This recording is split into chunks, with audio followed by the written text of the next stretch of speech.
Você provavelmente já viu esse homem em algum lugar. Ele está na capa dos Beatles, nas músicas de Ozzy Osbourne, Raul Seixas, David Bowie, nas capas da banda Ghost, nas composições de Jimmy Page, do Led Zeppelin, no Iron Maiden, nas obras de Fernando Pessoa, Alan Moore, no filme O Mágico de Oz, no seriado Supernatural e em tantos outros lugares. Mas quem foi esse homem? O que ele fez para ficar marcado na história e ser reverenciado por tantas pessoas? Hoje você vai conhecer a história completa do ocultista mais polêmico de todos os tempos. Nessa história, a genialidade se mistura com a loucura. Se prepare, porque o que esse homem fez vai te causar arrepios. Para alguns, ele era um charlatão, para outros, um louco e para muitos, um gênio. Mas por que ele é tão temido por uns, odiado por outros e, ao mesmo tempo, reverenciado por tantas pessoas? Seria esse o paradoxo do gênio? Por que um homem que proclamava que o amor é a lei foi considerado o homem mais perverso do mundo? E para você? Comenta aqui embaixo, já conhecia esse nome? O que acha dele? No final desse vídeo, comenta de novo. Quero saber a sua opinião agora e depois de assistir tudo. Eu amo conversar nos comentários, de verdade. Esse é mais um vídeo da nossa série Biografias Secretas, Mentes que Marcaram a Humanidade. Confira outros vídeos depois. Vou deixar a playlist aqui na descrição. Tenho certeza que você vai gostar. Recentemente eu fiz uma enquete no canal e a história mais votada foi a de Aleister Crowley. Portanto, antes de mergulhar nessa jornada, uma coisa precisa ficar clara. Este vídeo não tem a intenção de fazer apologia, atacar crenças, promover práticas mágicas, nem transformar ninguém em seguidor de Crowley ou de qualquer tradição. Nosso objetivo é apresentar fatos históricos, curiosidades, desafios e inovações de uma das figuras mais controversas do século XX. Tudo de forma honesta, imparcial e respeitosa. Aqui, a ideia é olhar para Aleister Crowley como fenômeno e cultural, como personagem histórico, sem sensacionalismo, mas também sem censura. Não importa se você é cético, religioso, ocultista ou só curioso. O convite é para ouvir essa história de mente aberta, sem julgamentos precipitados. O debate está aberto para todo mundo. Você que é novo por aqui, seja muito bem-vindo. Eu sou Gabriel Alexandre, do canal Geometricamente Consciente. Se inscreve agora para não esquecer, deixa seu like, compartilha esse vídeo nas redes sociais, nos grupos e com seus amigos. Seu apoio é essencial para o canal. Você também faz parte dele. O seu compartilhamento é muito importante para tornar esse conteúdo relevante e acessível para outras pessoas e apoiar o nosso trabalho. Eu estruturei esse vídeo por capítulos. Portanto, caso você queira, pode ir direto para o capítulo que mais te interessar. Mas, de verdade, assiste o vídeo todo. Você não vai querer perder nada dessa história. Esse vídeo é uma verdadeira enciclopédia estruturada sobre a trajetória de Crowley e suas obras. No dia 12 de outubro de 1875, numa Inglaterra que ainda respirava o ar solene da era vitoriana, nascia Edward Alexander Crowley. Era um tempo de moralidade inflexível, profundas contradições sociais e uma aristocracia que escondia seus próprios segredos atrás de fachadas impecáveis. A família Crowley vivia nesse universo ambíguo. Por um lado, desfrutava de conforto, graças à fortuna do pai, Edward Crowley, proprietário de uma lucrativa cervejaria. Por outro, seguia os rígidos preceitos da seita Plymouth Brethren, uma corrente protestante marcada por absoluto dogmatismo e aversão ao mundo. Nos primeiros anos de vida, Edward, ainda chamado assim, era um menino introspectivo, sensível, mas já inquieto com a rotina imposta. O pai, apesar de severo na fé, era carinhoso e dedicado. Era a figura central na infância de Aleister. Até 1887, aos 11 anos, Crowley era educado em casa, com forte doutrinação religiosa. Aprendia que o mundo era dividido entre os eleitos e os condenados, entre o céu e o inferno. Mas 1887 foi o ano do trauma. Seu pai adoeceu e faleceu repentinamente, com câncer de língua, deixando o jovem rapaz e a sua mãe com uma herança milionária. Crowley tinha apenas 11 anos quando sentiu o peso da orfandade e a responsabilidade da mãe, Emily Bertha, recaiu sobre seus ombros. Emily era rígida, controladora e alimentava no filho um temor misturado à aversão pelo pecado. Aos 12 anos, foi matriculado na escola preparatória Hove College e 4 anos depois, em 1891, ingressou no Malvern College. O ambiente escolar era opressivo, disciplina ferrenha, rígida separação de classes, bullying institucionalizado. Entre 1887 e 1891, viveu um cotidiano de solidão, experimentando o contraste entre a violência dos internatos e a rigidez religiosa doméstica. Mas foi também nesse ambiente que o adolescente começou a alimentar a persona do questionador, do contestador, do outro. Crowley passou por diversas escolhas diferentes ao longo da vida, pois estava sempre mudando por causa do seu temperamento difícil. Por volta dos 14 anos, em 1889, começou a ter contato com literatura proibida, poetas que desafiavam os limites da moral vitoriana, cujos temas flertavam com o oculto e o proibido. Em 1893,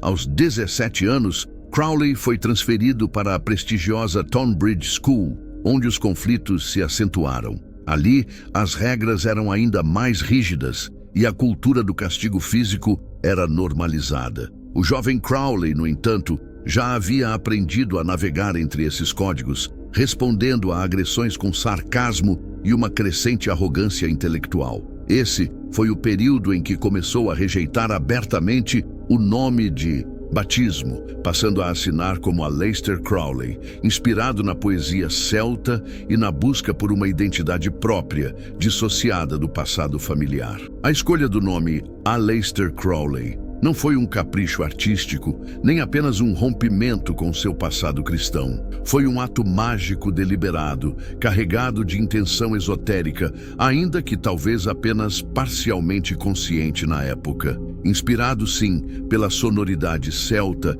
estética poética e um desejo de distinção, o nome foi arquitetado com um senso intuitivo de destino. Aos 17 anos, antes mesmo de receber o Liber AEL Vel Legis, Crowley já havia criado para si um nome símbolo, uma identidade vibracional que condensava forças arquetípicas. Aleister contém logo nas 3 primeiras letras o que pode ser lido como a fusão de 2 nomes divinos: Ael, o nome secreto revelado no Liber AEL, e El, um dos nomes mais antigos de Deus nas línguas semíticas. Para Crowley, Ael representava a divindade solar, secreta e impessoal do novo Aion, a vontade verdadeira em ação, o núcleo da lei de Telema. Já El simbolizava a divindade criadora do Aion anterior, estruturadora, angélica, paternal. Ao assumir o nome Ali,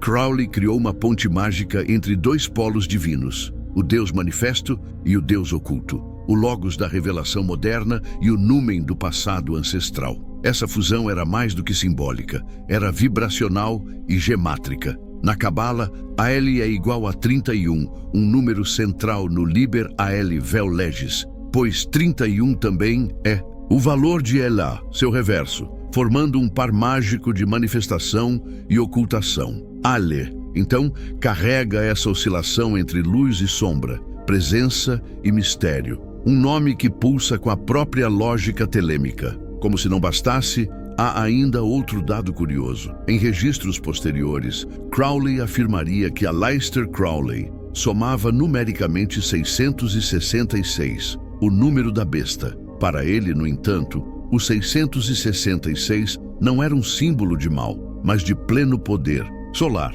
O Sol em sua força máxima, o Eu verdadeiro em total expressão. O mais intrigante é que esse número, associado à rebelião contra o dogma, à quebra de ciclos e ao início do novo Aeon, já estava cifrado no nome antes da recepção do livro da lei. como se, mesmo antes da revelação formal, sua alma já estivesse afinada com os arquétipos que viriam. Ao nomear-se Aleister Crowley, ele selava seu próprio destino mágico. Um nome como invocação viva, uma chave para tornar-se o que sempre foi. Mas seria tudo isso por acaso? Ou será que Aleister Crowley já sabia de alguma forma qual seria o seu destino? Vale lembrar, estamos falando de um dos maiores gênios da história da magia. Fica aí mais um enigma entre tantos na sua trajetória. Vale lembrar que o ocultismo é repleto de códigos, e um simples símbolo pode conter um universo de informações.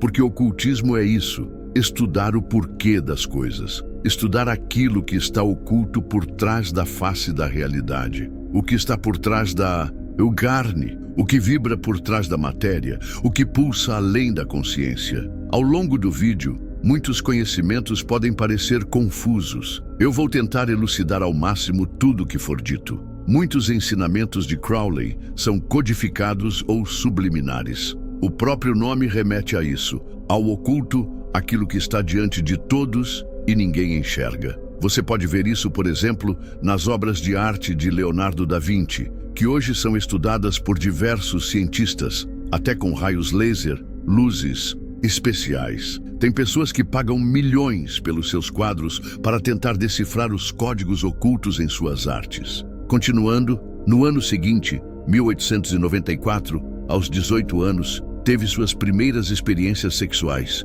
tanto com mulheres quanto com homens. Sim, ele era bissexual, e para sua época isso era um tabu muito grande. Era uma época que exalava preconceito. Claro que hoje em dia ainda existe muito preconceito, mas imagine isso em 1894, mas ele nunca deixou de ser depravado e fazia questão de provocar a sociedade da época sempre que tinha oportunidade. Em outubro de 1895, aos 20 anos, ingressou no Trinity College, da Universidade de Cambridge. Crowley viveu a transição do século XIX para o século XX. Ali em Cambridge era um reduto de mentes brilhantes e inquietas. Crowley mergulhou de cabeça na vida acadêmica, destacando-se no xadrez, montanhismo e literatura. Ao mesmo tempo, aproximou-se de círculos de estudantes ligados ao ocultismo, socializando com jovens que discutiam o hermetismo, a cabala, o tarô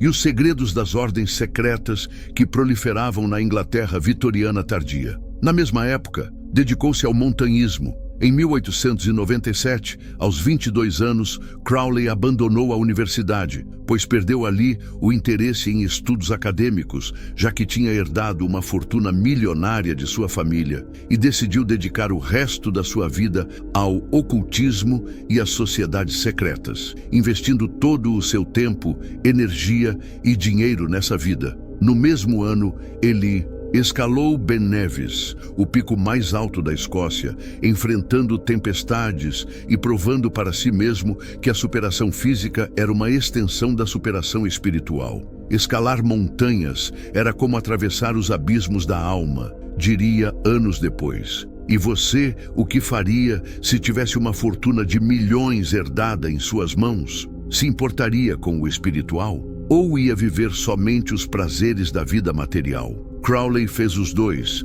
mas seus excessos cobraram um preço alto depois. Aos 23 anos, em 1898, um acontecimento mudou o rumo de sua vida. Conheceu George Cecil Jones, químico e membro influente da ordem hermética da Golden Dawn. A amizade com Jones foi decisiva. Foi através dele que Crowley foi apresentado aos grandes nomes do ocultismo britânico, como Samuel Liddell MacGregor Mathers, William Wynne Westcott, Florence Farr, e começou a frequentar reuniões secretas, onde magia cerimonial, astrologia, cabala e alquimia eram estudadas e praticadas com seriedade acadêmica. Em novembro de 1898, Crowley foi finalmente iniciado na Golden Dawn, uma das ordens esotéricas mais secretas e influentes do mundo ocidental. Recebeu o nome mágico de Frater Perdurabo, que significa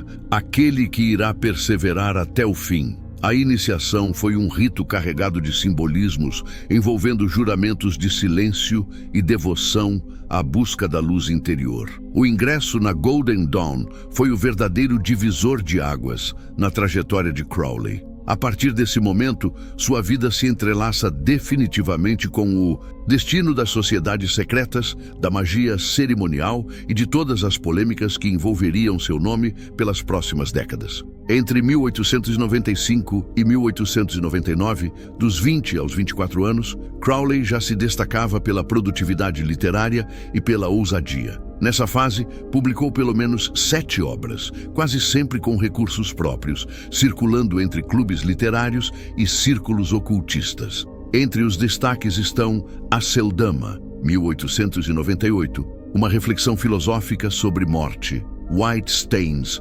1898, poesia erótica, simbolista lançada anonimamente e censurada por seu teor escandaloso; e Jephthah and Other Mysteries, 1899, que mergulha em simbolismo bíblico e hermetismo. Essas obras marcaram o início de sua reputação como escritor provocador e pensador inovador no esoterismo inglês. Entre 1898 e 1899, seus estudos na Golden Dawn eram obsessivos. Aplicava-se com rigor ao aprendizado dos segredos da cabala, da magia egípcia, do tarô e das correspondências planetárias. O ambiente era fascinante, mas também repleto de intrigas, rivalidades e disputas internas. O jovem Crowley, com sua inteligência acima da média e personalidade provocadora, logo se destacou, tanto para o bem quanto para o mal. Começaram as primeiras fricções com outros membros que o viam como arrogante e sedento de poder. Esse foi um período conturbado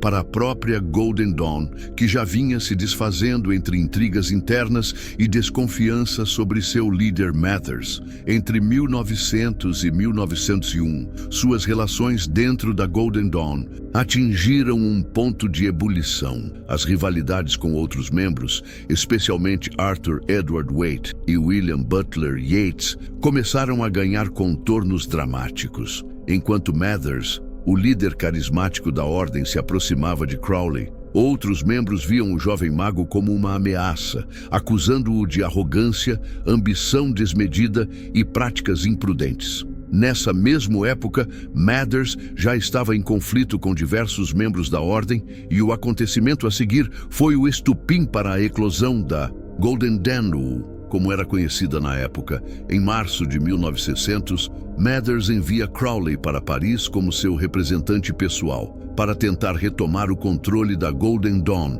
que estava rachando por disputas internas. O episódio ficou conhecido como a Rebelião da Golden Dawn. Crowley, vestido com trajes cerimoniais escarlates, símbolos cabalísticos e uma carta de Mathers na mão, exigindo ser reconhecido como novo imperator, tentou sem sucesso impor a autoridade de Mathers sobre o Templo de Londres, mas foi rejeitado de forma humilhante pelos outros adeptos. O episódio aumentou ainda mais sua reputação de figura excêntrica, perigosa e imprevisível. Daí em diante, as portas da ordem se fechariam para ele, marcando o fim de sua participação ativa na Golden Dawn e o fim da própria Golden Dawn, como era conhecida na época. Após isso, Mathers passou a desconfiar do jovem Crowley e passou a acusar ele de quebrar juramentos e manipular membros. Crowley percebeu que Mathers manipulava as pessoas e passou a ver ele com outros olhos. O que vemos nesse período foi uma verdadeira novela de Harry Potter na vida real. Iniciou-se ali uma guerra mágica com varinhas, maldições e evocações de todos os lados. Mathers já estava no auge do seu desejo por poder e controle e não mediu esforços para atacar todos que fossem contra sua autoridade. Crowley, que não perdia uma oportunidade de ter atenção e testar seus poderes mágicos, não ficou de fora. Relatos da época dizem que ambos se atacaram magicamente junto a outros membros e ex-membros da Golden Dawn. Foi um momento de confrontos, mas que foram necessários para que novas ideias pudessem surgir posteriormente. Vale lembrar que todos eram seres humanos Estudar magia ou ocultismo não te torna um ser celestial. Se você não tiver uma mente muito bem estruturada, pode ir à loucura. Esse confronto marcou tanto Crowley que ele mais tarde escreveu sobre essas experiências em obras como The Equinox e Magic in Theory and Practice, mostrando como a magia cerimonial pode ser usada tanto para autodesenvolvimento quanto para guerra energética, algo que ele depois criticaria como imprudente. Mesmo com todos os conflitos, é importante lembrar que a Golden Dawn e muitos dos seus membros contribuíram de forma enriquecedora para o ocultismo, deixando muitos estudos e um legado histórico, especialmente quando se fala de magia cerimonial. Dentre seus membros, tiveram muitas pessoas influentes como William Butler Yeats, Moina Matters, MacGregor Matters, William Robert Woodman, William Wynne Westcott. Sendo essa fundada por eles, a Golden Dawn tinha como foco a alta magia e o desenvolvimento das capacidades espirituais dos membros.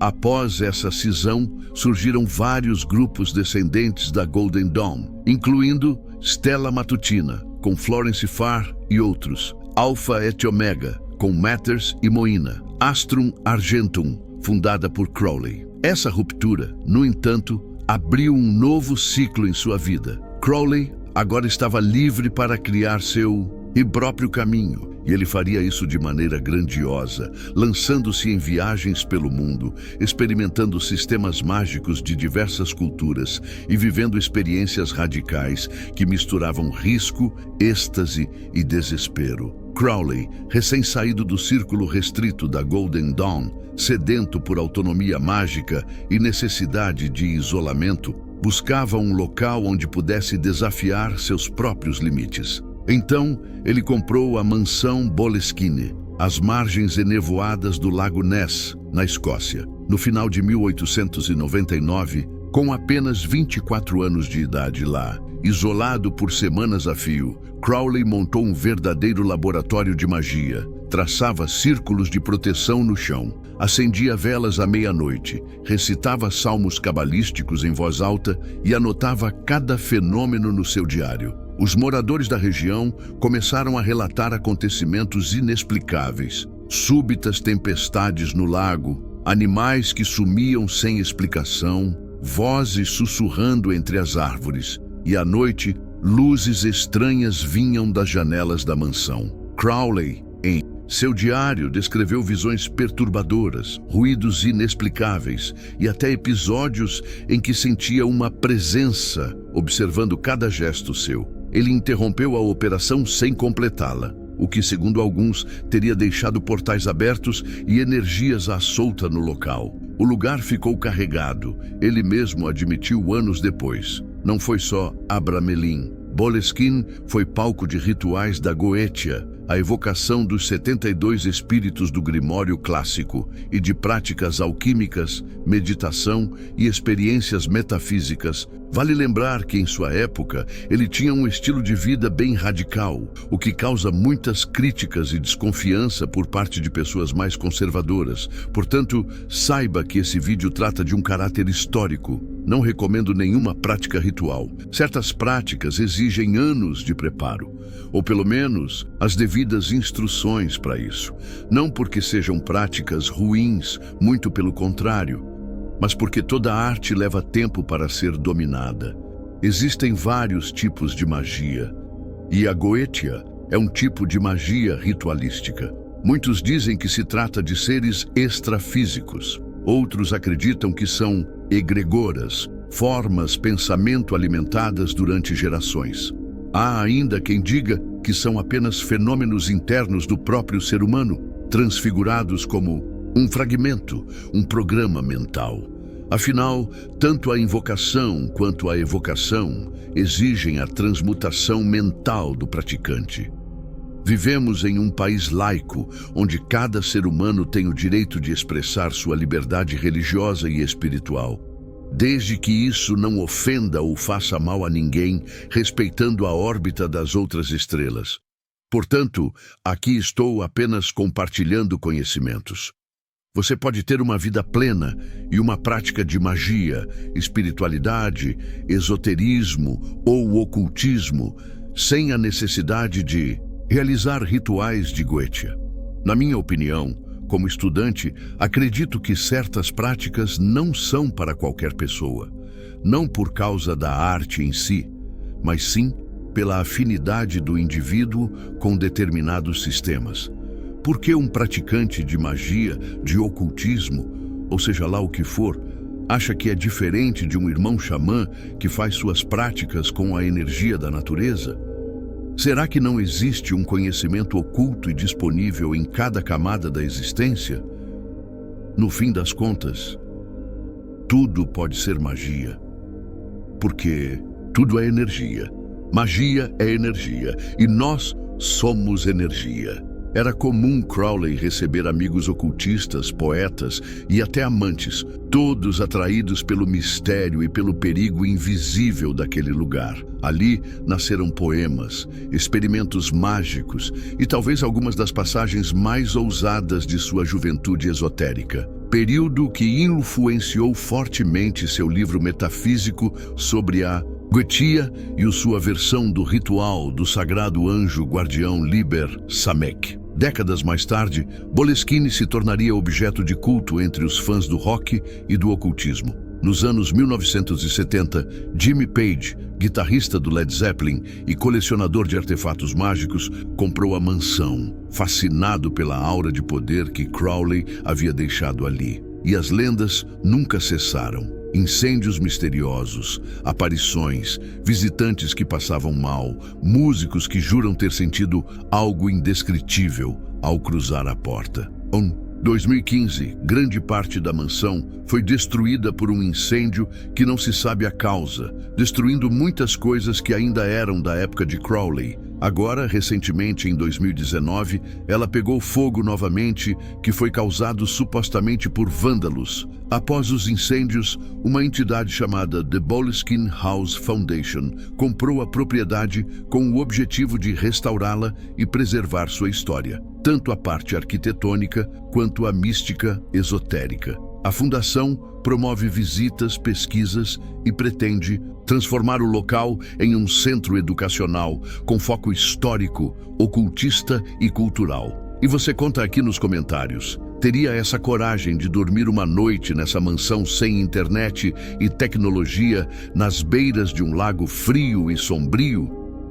No verão de 1900, com 25 anos de idade, buscando respostas além das fronteiras da Europa, Crowley embarca para o México, sua primeira grande expedição internacional como magista. Ali, entre ruínas astecas e templos esquecidos, explora práticas xamânicas locais, realiza rituais de magia cerimonial e aprofunda seus estudos alquímicos. Ele se autoproclama o chefe de uma suposta filial da Golden Dawn mexicana, mas a verdade é que estava mais interessado em absorver o que havia de mais exótico e proibido nas tradições indígenas. No México, começa a desenvolver técnicas pessoais de meditação, além de praticar yoga e estudar profundamente a Cabala, que mais tarde se tornariam parte fundamental de sua filosofia mágica. Depois de meses na América Central, Crowley segue viagem para os Estados Unidos,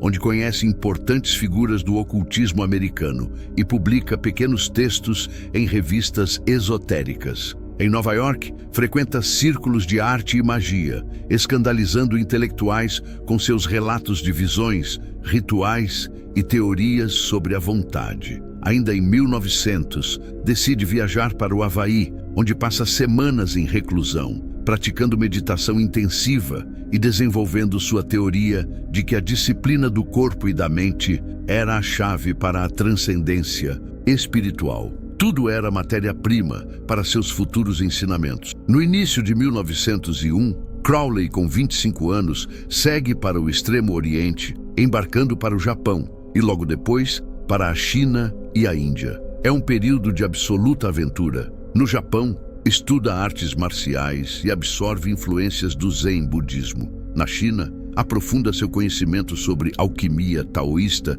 e meditação, chegando a viver como um eremita durante semanas. meditando em templos taoístas e praticando técnicas respiratórias avançadas. Já na Índia, torna-se discípulo de mestres do yoga, aprende pranayama, concentração e explora os estados alterados de consciência que fariam parte central de sua magia anos depois. É nessa época que Crowley começa a perceber a sexualidade como uma força sagrada, ainda que apenas em estágio inicial de compreensão, algo que ele só sistematizaria mais tarde. Paralelamente às práticas espirituais, Crowley dedica-se à escrita de diários detalhados, registrando cada experiência, cada visão, em cada crise. Ele entendia que o magista deveria ser ao mesmo tempo poeta e cientista, documentando tudo como um laboratório interior. Essas anotações, publicadas décadas depois,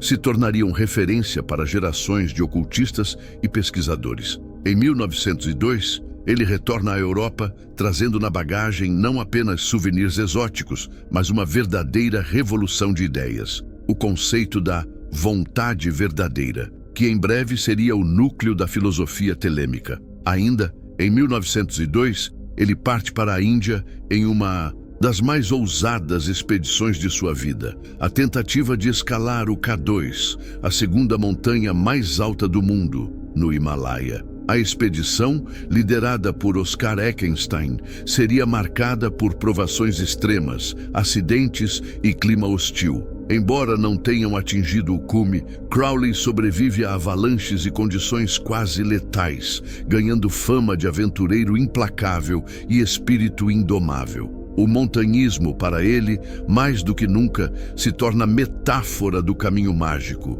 Enfrentar o impossível, desafiar a morte, superar o ego. De volta à Europa entre 1903 e 1904, por volta de 27 anos, Crowley volta a viver entre Londres, Paris e vilarejos na Escócia. Nesse período, publica Ahab and Other Poems, 1903, e Alice and Adultery, 1903, obras que misturam lirismo, transgressão moral e temas herméticos. Em 1904, Crowley lança sua versão inovadora da Goetia, transformando o antigo Grimório em um manual prático e acessível. Ao combinar relatos pessoais, métodos da Golden Dawn e novos rituais, ele tira a evocação dos círculos fechados e apresenta a invocação dos 72 espíritos como um caminho de autodomínio. Assim, Crowley faz da Goetia uma das principais portas de entrada para a magia moderna, influenciando gerações de ocultistas até hoje. Nesse mesmo período, conhece Rose Edith Kelly, com quem se casa de maneira impulsiva, dando início ao seu primeiro casamento de muitos outros que foram controversos e contraditórios. Há quem diga que Crowley buscava e via em suas esposas entidades de outros planos e não as próprias mulheres, usando elas como canais mediúnicos para outras entidades. Há quem diga que era somente o seu jeito depravado de viver a vida, pois ele sempre quis deixar claro que era um ser humano e cometeu diversos erros ao longo da vida. O relacionamento começa como uma fuga dos arranjos sociais. Rose estava prometida a outro homem e Crowley a salva de um casamento arranjado. Mas logo, a união se transforma em uma das mais enigmáticas e importantes de sua vida, pois seria ao lado de Rose, durante uma viagem ao Egito em 1904, que Crowley teria a experiência espiritual mais decisiva de sua trajetória. Falando em obras esotéricas, quero te fazer uma proposta rápida. Agora, por um valor simbólico, você pode adquirir nossa trilogia completa, com 7 dias de garantia para reembolso. O acesso é vitalício e está com um bônus especial. Você também pode revender ela com 51% de comissão por venda, sem taxas. Confere lá depois. Deixarei o link para a afiliação aqui na descrição. Entre os 24 e os 44 anos de idade, Crowley quase não parou em casa. Foram pelo menos 20 anos ininterruptos de viagens pelo mundo. México, Estados Unidos, Havaí, Japão, China, Índia, Egito, Ceilão, Argélia, Sicília, França, Alemanha, Tunísia, Portugal, A lista é interminável. Mesmo depois, nos anos 1920 e 30, sua vida continuou nômade, atravessando países e continentes em busca de experiências mágicas, iniciações, retiros e, claro, novas polêmicas. Ao todo, Crowley passou mais de metade da sua vida adulta como um verdadeiro andarilho do ocultismo, vivendo nas fronteiras do desconhecido, onde gastou grande parte de sua fortuna, o que lhe custaria um preço alto mais tarde. No início de 1904, aos 28 anos, Crowley e Rose embarcam para o Egito em lua de mel, buscando tanto aventura quanto um refúgio do tédio europeu. Em meio à atmosfera enigmática do Cairo, instalam-se em um apartamento que Crowley consagra como sala ritualística. Durante as noites egípcias, ele realiza experimentos mágicos, inicialmente para impressionar Rose, até então pouco envolvida com o universo ocultista do marido. Foi em um desses rituais, quando Crowley tentava invocar elementais do ar, que Rose inesperadamente entrou em transe, dizendo em voz distante: "Eles estão esperando por você." Intrigado e cético, Crowley passa a testar Rose, que nunca demonstrara interesse nem conhecimento em magia egípcia. Para se certificar, leva-a ao Museu Egípcio do Cairo. Diante de centenas de artefatos, Rose aponta de imediato para a estela de Ankh-Afna-Khonsu, a estela 666 do museu, afirmando que ali estava a mensagem de Horus. O episódio, repleto de sincronicidades, convence Crowley de que algo além do racional estava em jogo. Seguindo as instruções transmitidas por Rose em transe, Crowley realiza então um ritual específico em seu próprio aposento, a chamada Sala do Silêncio. Entre os dias 8, 9 e 10 de abril de 1904, sempre ao meio-dia, ele afirma ouvir a voz de uma entidade chamada Aiwass, mensageiro de Horus, ditando o texto do Livro da Lei, Libera o Vel Legis, fundando assim a filosofia de Telema e mudando para sempre o curso do ocultismo moderno. Até hoje, estudiosos da Telema discutem se Aiwass foi realmente um espírito externo, uma inteligência extradimensional, ou se seria o próprio Eu Superior, HGA, de Crowley, transmitindo a verdade do novo Aion, um enigma que permanece aberto e que só os grandes magistas se atrevem a decifrar. O que seria esse novo Aion? Crowley dá algumas explicações simbólicas. Segundo seus estudos, na Mesopotâmia tivemos a era de Ísis. O culto ao sagrado feminino era o regente daquela era. Nesses tempos, a mulher e o sagrado feminino era a conexão do ser humano com Deus. Os cultos ancestrais eram mais focados no sagrado feminino. A mulher era a portadora da luz do espírito. Após essa era, tivemos simbolicamente a era de Osíris, onde o sagrado masculino ficou responsável por esse papel de ser um pontífice entre o céu e a terra. E o sagrado feminino foi ficando esquecido, enterrado sobre as areias do conhecimento. Segundo dessa ideia, agora nós entramos na era de Horus, a era da criança renascida, a era do filho, que simbolicamente seria o próprio indivíduo, o responsável por ser uma ponte entre o céu e a terra. Ou seja, seria a era que não depende mais da mãe nem do pai. O próprio indivíduo é a criança renascida. A era de Horus é a mesma coisa que Nova Era, Era de Aquário. Para grande parte dos telemitas, não. Mas para mim, particularmente sim. Principalmente simbolicamente. Os pensamentos se conectam. A nova era não seria uma era de liberdade espiritual, mental? O Aeon de Horus é um símbolo dessa era de iluminação. O próprio indivíduo é o vaso do divino, o santo graal, o andrógeno divino. Nessa era não tem mais pais ou mãe, você é o responsável por encontrar a sua luz interior, o seu sol espiritual. Se quer ser uma estrela, tem que buscar o seu brilho. A divulgação do Livro da Lei causa escândalo tanto no meio ocultista quanto na sociedade vitoriana decadente. Crowley publica o texto, inicialmente em pequenas tiragens, e logo o conteúdo provoca reações adversas. Para alguns, é o nascimento de uma filosofia libertadora. Para outros, uma blasfêmia sem precedentes. A frase "faze o que tu queres" é interpretada erroneamente por muitos como convite ao caos e à perversão. E Crowley é rotulado definitivamente como a grande besta, agora não mais como ironia materna, mas como arquétipo público do escândalo. Você já se perguntou por que Crowley assumiu para si o título de A Besta 666? Para ele, o 666 não tinha relação com adoração ao mal, mas era um símbolo de poder solar, vitalidade e expressão plena do ser. No ocultismo, 666 é o valor cabalístico do Sol, Shemesh em hebraico, e representa a força criadora máxima. Crowley ressignificou esse número, mostrando que o verdadeiro mal não é desafiar dogmas, mas sim negar a própria essência e viver na ignorância da vontade verdadeira. No imaginário popular, 666 é quase sempre visto como o número do mal, do diabo ou do anticristo, graças à tradição cristã. Mas, dentro do ocultismo, e principalmente na visão de Crowley, o 666 tem um significado completamente diferente e muito mais profundo. Para começar, na Cabala, os números possuem vibrações e associações simbólicas. O 666 é o valor numérico da palavra Shemesh, que significa sol em hebraico. O sol é o centro do nosso sistema, fonte de luz, vida e consciência. Nunca algo negativo. No tarô e na magia, o sol é associado à plenitude, à revelação e à iluminação do ser.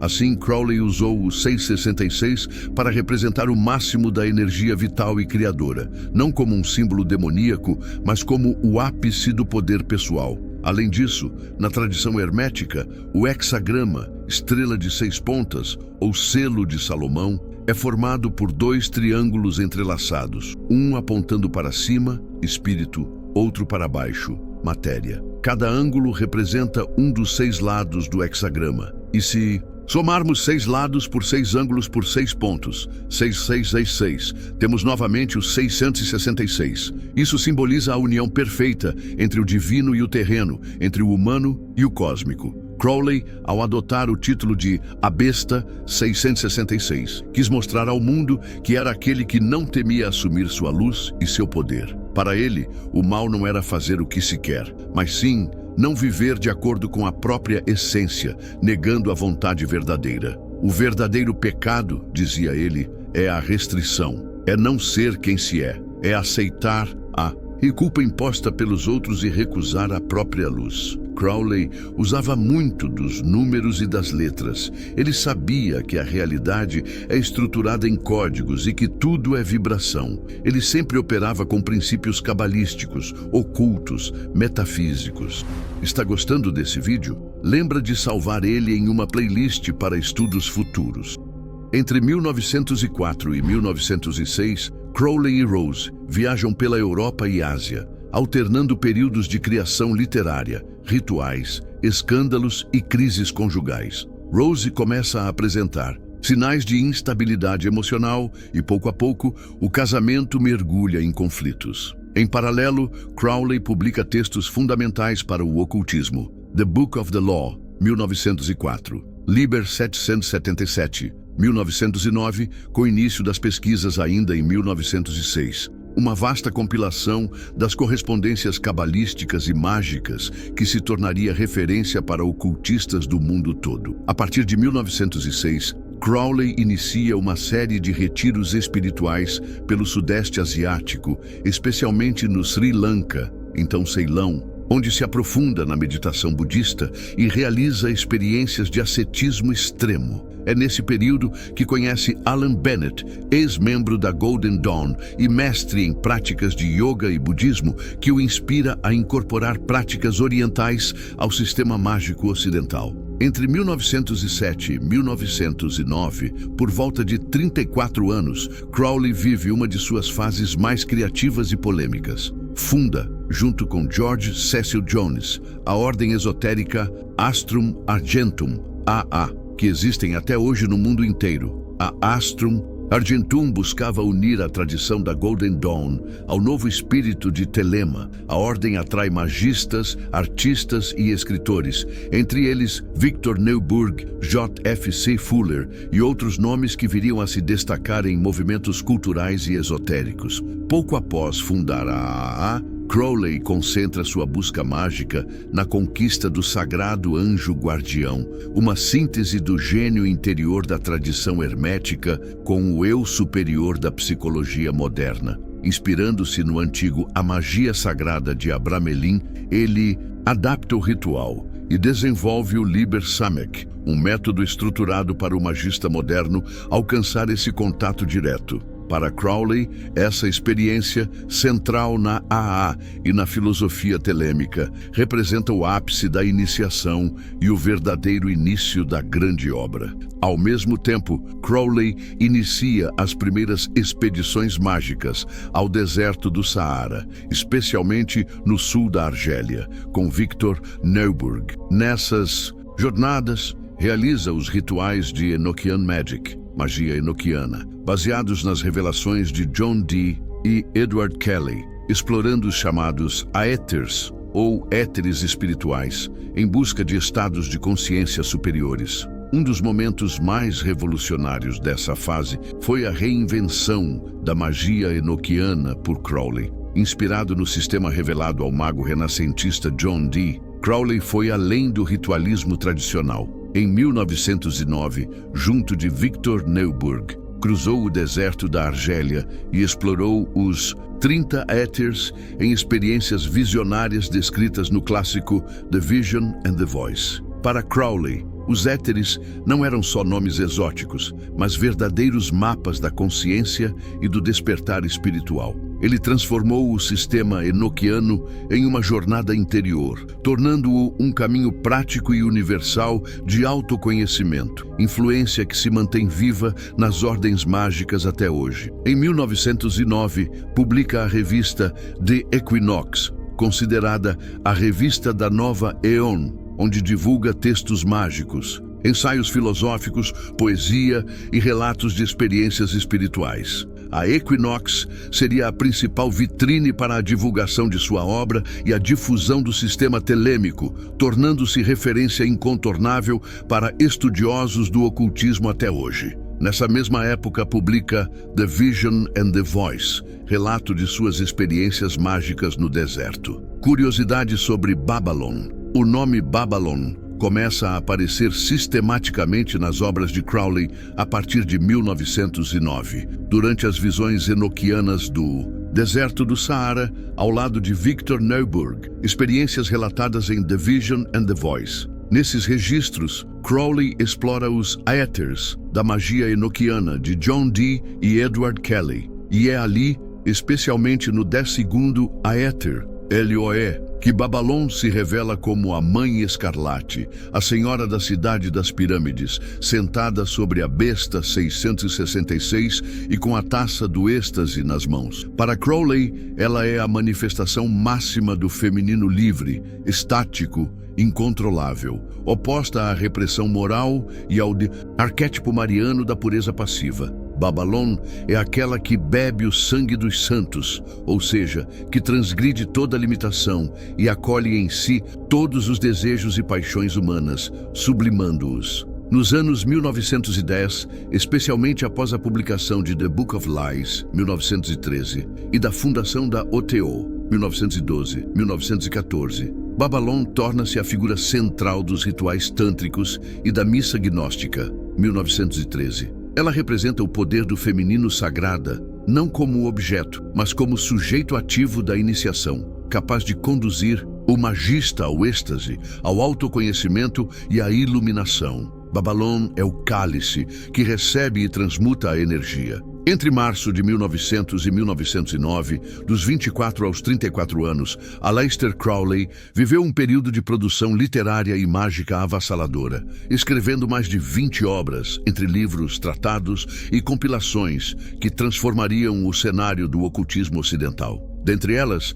destacam-se as mais importantes e impactantes desse ciclo: The Book of the Law, 1904, Liber 777, 1909, Conx on Pax, 1907, The Sword of Song, 1904, Tannhäuser, 1902, The Equinox, iniciada em 1909, The Vision and the Voice, registros de 1909, além dos textos místicos Liber 7 e Liber LXV, 1907, e da trilogia Collected Works, 1905, 1907, que consolidaram Crowley como um dos mais inovadores e polêmicos autores esotéricos do século XX. Ao atravessar o limiar dos 34 anos, no fim de 1909, Crowley já era sinônimo de escândalo e inovação espiritual em Londres, Paris e nos círculos esotéricos do mundo anglófono. Mas seria a década seguinte, entre 1910 e 1919, que consolidaria seu mito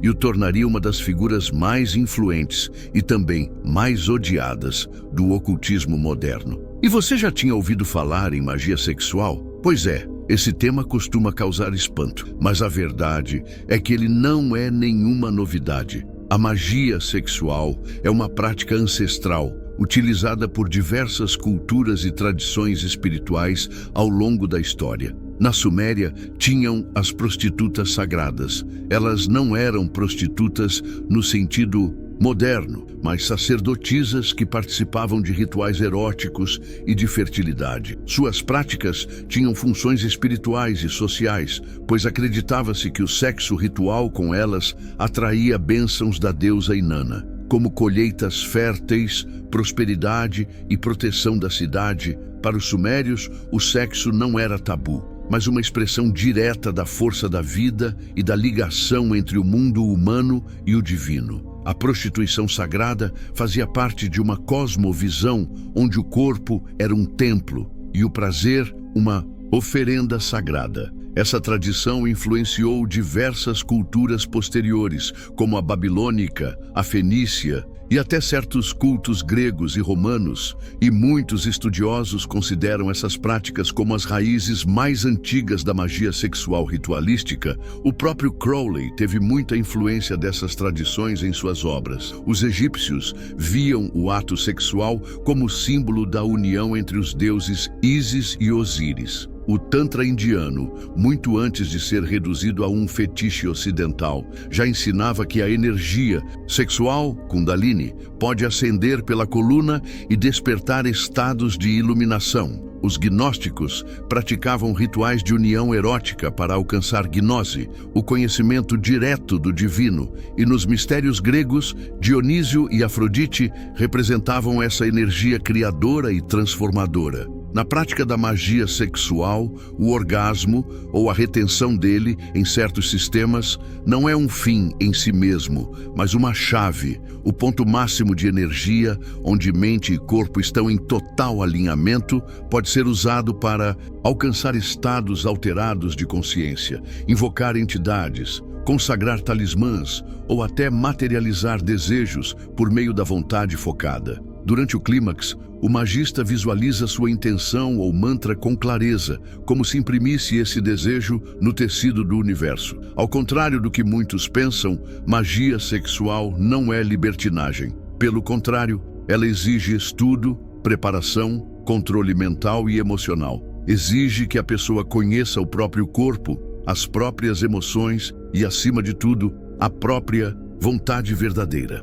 Aleister Crowley foi um dos primeiros a reunir essas tradições, sistematizar a prática e mostrar que o sexo pode ser um caminho de autotransformação, expansão espiritual e poder mágico. Como ele dizia, com a chave do prazer, abre-se a porta da verdade. Esse vídeo não tem o propósito de induzir práticas, apenas caráter informativo. Não faça nada sem conhecimento ou o devido preparo. Algumas práticas exigem disciplina e anos de experiência. No plano literário, entre 1910 e 1912, dos 35 aos 37 anos, Crowley intensifica a publicação de obras fundamentais. Publica volumes da The Equinox, seu grande projeto editorial, lançando tratados mágicos, diários de práticas, instruções para rituais, ensaios sobre yoga e até ficção esotérica. The Book of Lies, 1913, é escrito nesse período. Enigmático, aforístico, repleto de simbolismos, o livro mistura piadas, paradoxos e instruções mágicas codificadas, atraindo tanto seguidores quanto detratores. A Equinox se torna leitura obrigatória para todo estudante sério de ocultismo, mas também alimenta a fama de Crowley como corruptor da juventude. Nessa época, Crowley se relaciona com diversas mulheres, algumas tornando-se suas Scarlet Women, sacerdotisas mágicas que participam de rituais sexuais e experimentações gnósticas. Entre elas, destacam-se Mary Deste, Leila Waddell, inspiradora dos ritos de Eleusis, chamada por ele de Laila, Jeanne Robert Foster, entre outras. Muitas dessas mulheres têm papel decisivo no desenvolvimento dos rituais da OTO e da AA, e várias aparecem em seus diários e poemas sob pseudônimos, como símbolos da união entre o sagrado e o profano. Em 1913, aos 37 para 38 anos, Crowley viaja para Paris e Berlim, onde aprofunda sua ligação com artistas vanguardistas e músicos. Leila Waddell, violinista australiana, se torna sua musa, parceira ritualística e amorosa, e juntos organizam apresentações de poesia mágica e música experimental em cafés e teatros da Boêmia europeia. A imprensa sensacionalista persegue Crowley, ampliando sua fama de perverso, bruxo, degenerado e, ao mesmo tempo, cult hero entre artistas e rebeldes. A frase "Do what thou wilt shall be the whole of the law" começa a circular entre músicos e escritores como palavra de ordem da contracultura. Em 1914, quando eclode a Primeira Guerra Mundial, Crowley está em Paris, vivendo no olho do furacão cultural europeu. Aos 39 anos, pressente o colapso da velha ordem e decide se mudar para a nova, York, onde permanecerá até o fim da guerra, em 1919. Esse período será um dos mais misteriosos e controversos de sua trajetória, não só pelo contexto bélico, mas pela aura de espionagem e jogo duplo que o cerca. Foi nesse período que muitas coisas extraordinárias aconteceram na vida de Aleister Crowley. Ele fez coisas que chocariam qualquer ser humano, acusado de espionagem, envolvido com sociedades secretas e fundador de uma comunidade tão controversa que acabou sendo perseguida por governos e até por religiões poderosas. Mas acredite, isso é só o começo do que ainda estava por vir. Agora me diz uma coisa, você quer a parte 2 dessa jornada? Então comenta aqui embaixo, quero continuação. E aproveita para me contar, qual parte da vida de Crowley mais te intrigou até agora? E qual mistério você quer ver revelado no próximo capítulo? Salva esse vídeo aí na sua playlist favorita, para você voltar e assistir de novo depois com calma. E me conta aqui nos comentários, quer ver mais algum vídeo específico sobre Aleister Crowley ou sobre outra figura misteriosa? Tem algum tema no ocultismo ou na espiritualidade que você quer aprender mais a fundo? Deixa tudo aqui que eu vou ler com atenção. E olha só, fico muito feliz de ter você aqui comigo até agora, mas não vai embora ainda, porque eu preparei algo especial para você. Eu escrevi 3 e-books únicos, pensados especialmente para quem ama estudar ocultismo e espiritualidade. Você pode adquirir agora mesmo, clicando no primeiro link que está aí na descrição, por um valor simbólico. E o melhor, se por algum motivo você não gostar, você tem 7 dias de garantia para pedir seu reembolso sem burocracia. E caso você não goste de ler, não se preocupa. Eu também transformei esses 3 e-books em 3 audiobooks, narrados de forma clara e envolvente, explicando tudo de maneira simples e direta. Tenho certeza você vai gostar. Fica comigo nos próximos 30 segundos, que eu te explico melhor como funciona. Esse conhecimento não depende de crença nem de fé. Qualquer pessoa pode se beneficiar dele, seja você religioso, ateu, agnóstico ou gnóstico. Aqui estudamos a estrutura da natureza e como ela se reflete em cada ser humano. Foram mais de 20 anos de estudos e práticas reunidos nesta trilogia. Você vai aprender a aplicar a geometria sagrada em todas as áreas da sua vida. No espiritual, no emocional, no mental, no físico e também no financeiro. Vai entender como usar amuletos mágicos e talismãs a seu favor, para viver com integridade em todos os sentidos. Durante muitos séculos, só os poderosos tiveram acesso a esse conhecimento. Eles usaram isso para construir templos, cidades, negócios e para cuidar da saúde física, mental, emocional e espiritual. Agora chegou a sua vez de assumir o controle do seu destino. Esse é o seu momento de despertar. Basta dar o primeiro passo. Eu te mostro o caminho. Não vá embora agora, dá uma passada em nosso perfil, tem outros vídeos te esperando.